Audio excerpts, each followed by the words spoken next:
नमस्ते दोस्तों, मैं योग्या सिंह चैनल में आप लोगों को नमस्ते करती हूँ। मैं अच्छी हूँ, आशा करती हूँ आप लोग भी अच्छे होंगे, स्वस्थ होंगे, मस्त होंगे, अपने काम में व्यस्त होंगे। मैं आप लोगों के सामने एक बेटी का विवाह का गीत गा रही हूँ। पसंद है तो लाइक कीजिएगा, सब्सक्राइब कीजिएगा। खेलत में रहली बेटी सारी आइले डोलिया हो कहाँ।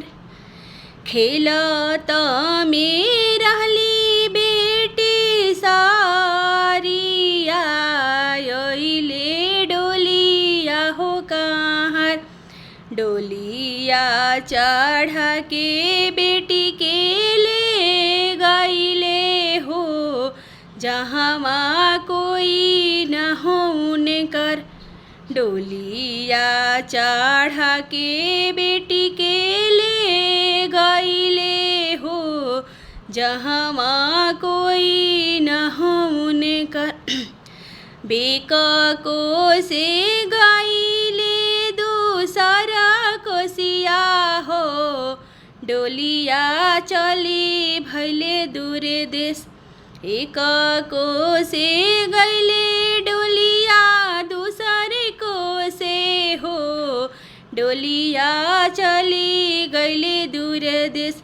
डोलिया उघारी बेटी देखली हो, यहाँ कोई न हो हमार। डोलिया उघारी बेटी देखली हो, यहाँ कोई न हो हमार। आँखिया से बेटी के आंसू गिरे हो, दिलवा फाटत जस। आँखिया से बेटी के आंसू गिरे हो, दिलवा फाटत जस। कैसे मेरा हमी हो नगारिनु हो, जहाँ कोई न हो हमार।